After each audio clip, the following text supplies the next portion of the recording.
Welcome back to The Explainer. Today, we're getting into something absolutely fascinating from Thomas Alethea's 12 Steps to a Good Life.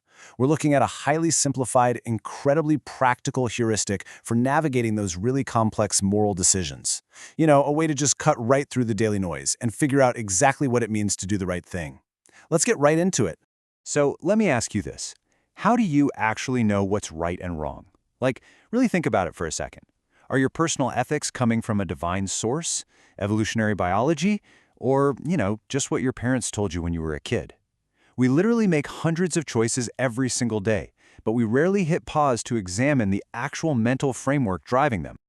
Okay, here's our roadmap for this explainer. First, how to know what's right. Then, the foundation of human needs, followed by natural ethics, our simple heuristic. Then we'll compare some ethical frameworks, and finally, wrap up with living a good life.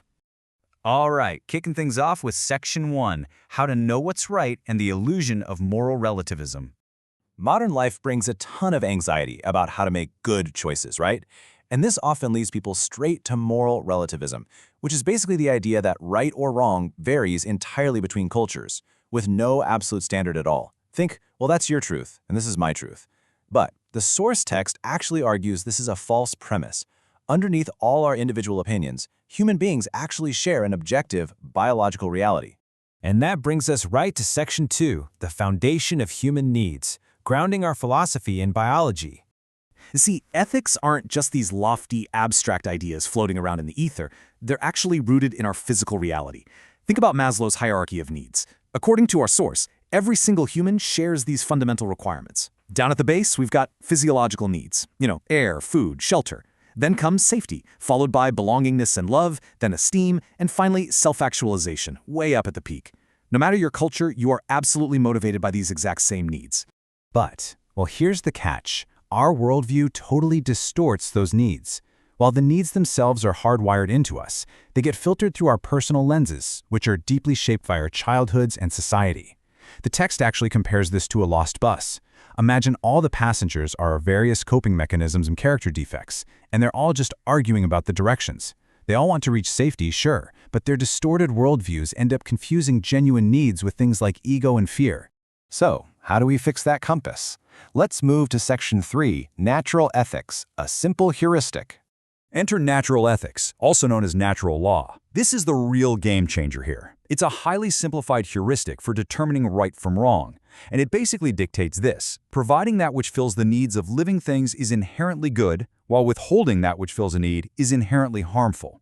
It takes all the heavy, confusing burden of moral philosophy and just distills it into a completely practical, everyday equation. The contrast here is wonderfully simple. If an action provides for the physical, emotional, or spiritual needs of yourself or others, think back to Maslow's pyramid from earlier, it is inherently good. On the flip side, if it deprives or harms those foundational needs, it's inherently harmful.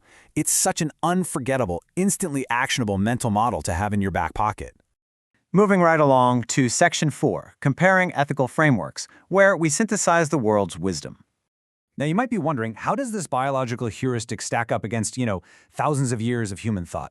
Well, remarkably well, actually. If you look at it, we can see natural ethics standing right shoulder to shoulder with the golden rule, acting toward others as you want to be treated, and even Kant's categorical imperative, where you act only by rules you want everyone to follow.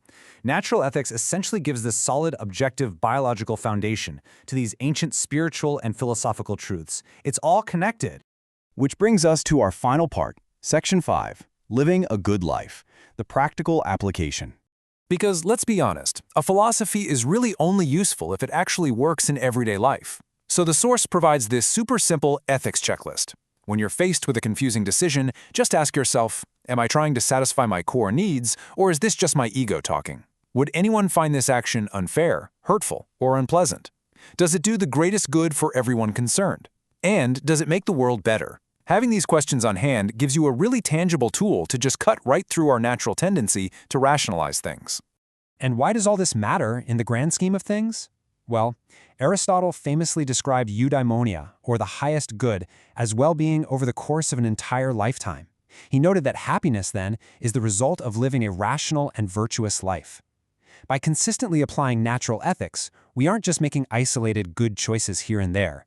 We are actively constructing a really resilient, deeply meaningful life. The ultimate truth here is that filling human needs is good for all persons. Absolutely crucial point right there.